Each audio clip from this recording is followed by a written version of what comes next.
Good afternoon. Good afternoon. Video today is what is going on, number 4 in Mushroom World. The world where you keep people in the dark and feed them shit. So here's my observations on what is happening today. Hi. Hiya. Hiya. You laughing at Broads? You said hiya. Yeah. Right, I'm going to record on, so be quiet.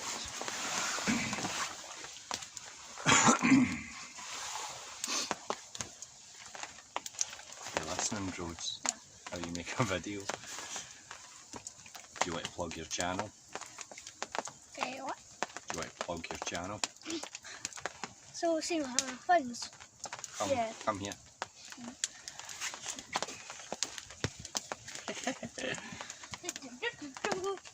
Come here.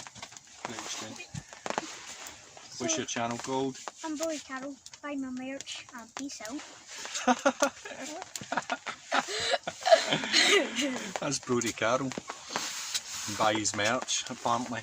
And John Carroll was right there. He's right there, Junior. Next to me. So anyway, what's going on in Mushroom World, where people are kept in the dark and fed nothing but shite? Well, what date is it today? No clue. What? Sunday? Nope, Saturday? it's Tuesday. Ah. The date, I don't know anymore. I'm not even sure if it's 2021, because it's like Groundhog Day. I think it's Doesn't 2020. matter. Is it still? Still the same. Everything's still the same. And what is the same? The kids aren't at school. I'm not allowed the dignity of working. So I don't have the dignity of making an income. So this morning I've homeschooled the boys whilst Jennifer's at work. And we've come up to the woods for some exercise and some natural environment. But I was watching an interesting interview yesterday, and a woman who has recently written a book. I think it's What Makes You Ill, I think the book's called, which I'm going to get. And she said something quite interesting, is that they're looking for the SARS-CoV-2 virus is like looking for a needle in a haystack. The problem being they don't know what the needle looks like, and she was another person who has written a book on what's going on pretty much just now and still not been able to find anywhere that's identified this new version of SARS-CoV-2 because it's not been identified. And again, she begs the question, how can you make a vaccination for something that they've not isolated? Now, things are pretty grim if you use social media as your barometer for people's opinions, which is a reasonable barometer because you get to see both sides of the story and what people are thinking. But I think the people that are, I hate using the term waking up, they're logical people. They're looking for answers to questions that the government is failing to answer, or they're answering in roundabout ways and they're not really giving you a definitive answer on what's happening. Now they're now making it compulsory if you go into a supermarket you must wear a mask. To this date, almost a year down the line, I've still not worn a mask for coronavirus. I did one time, but I was painting, I was spray painting, so I wore a mask that time, but with that exception I've never worn a mask. And the reason being, if you believe there is viruses floating about in the air, if you look at the scientific paper on it, the size of the viral molecule, it's a dead entity, it's not a living thing, is smaller than the pores in a mask. So why you would wear a mask is just because you're doing what you're told. To me, the mask is a symbol of compliance, that you are going to do whatever the government says because you're a good person. You're a compliant person. Now some people may be ignorant people and that's why they wear a mask.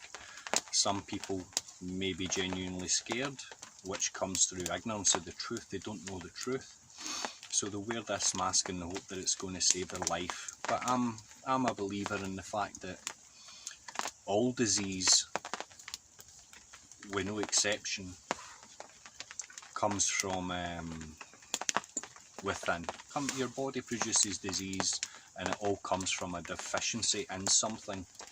And most of us have heard the blood is the water of life. If your blood isn't right, it's going to basically create diseases and things. Now, social distancing and keeping the bars closed and the restaurants closed and businesses like where I work closed and others, why would they do that? Well, the government says and the scientists say it's so we don't breathe on one another, so we don't pass this virus that has got a 99.9% survival rate to one another.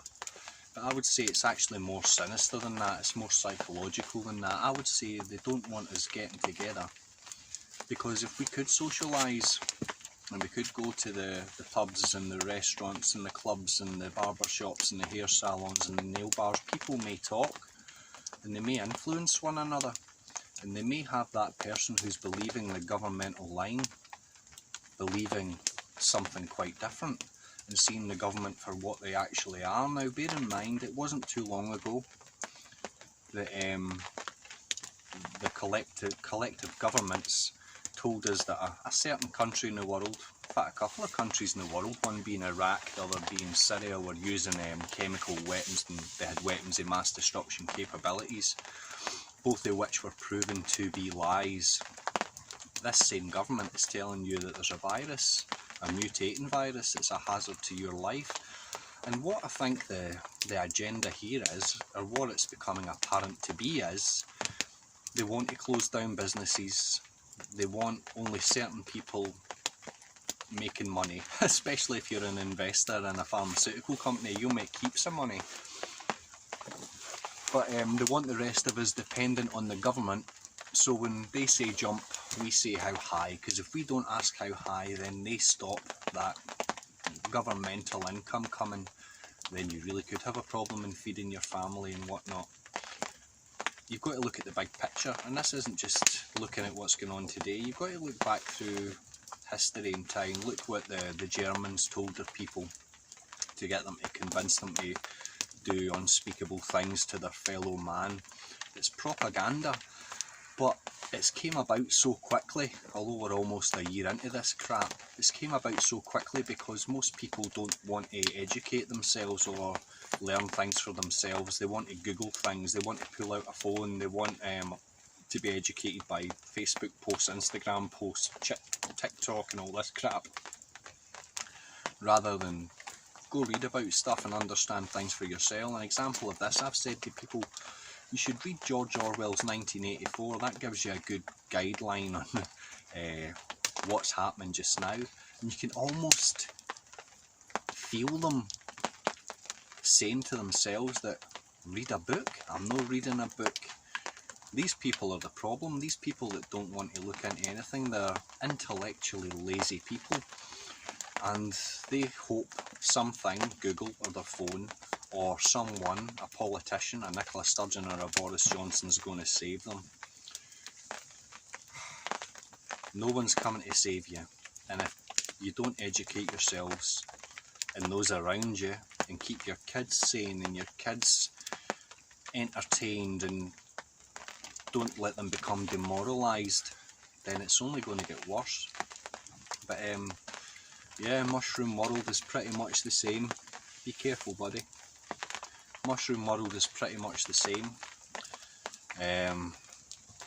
The vaccinations, I don't think are going to cure anything. Anything that's going to give more cause for people to want this new saviour, the new science, the new religion to come into their life and keep them from dying when they don't want to take charge of it themselves. People are irresponsible. People don't want that burden of responsibility over themselves. They want to pass it to someone else so they can blame that person when things go wrong. When the truth of the matter is, if you become sick, if you become ill, if you can't feed yourself, if you can't stay sane, if you can't stay calm, and if you can't endure, that's all down to you, 100% down to you as an adult anyway. Children are a different thing altogether, but it's down to you. You must educate yourself, you must keep yourself sane, and that all comes from understanding. If you don't have understanding, you're going to have fear, you're going to have doubt and worry. Where when you have understanding, which comes from knowledge, wisdom, facts, truth, then you'll be fine. They might not allow me to go work, but I'm fine. I'm happy to educate my kids. I'm happy that my kids aren't in school just now. A funny story, a friend of mine messaged me last week and she told me that her school in Carstairs, which is just up the road from here, the teacher asked her child to write a paragraph on why Donald Trump should not be allowed in Scotland. This is teaching hate. The schools are the problem. The schools are full of dummies with no intelligence, no logic, fact or wisdom, and they're getting the kids to hate with their hate. The teacher wants the kids hating the individuals like Trump with their hate, rather than allowing them to think for themselves, so that the teacher can feel that they're right because these bucking 6-year-olds agree with them because they couldn't deal with adults. In that argument they would get slammed down and shut up in half a second.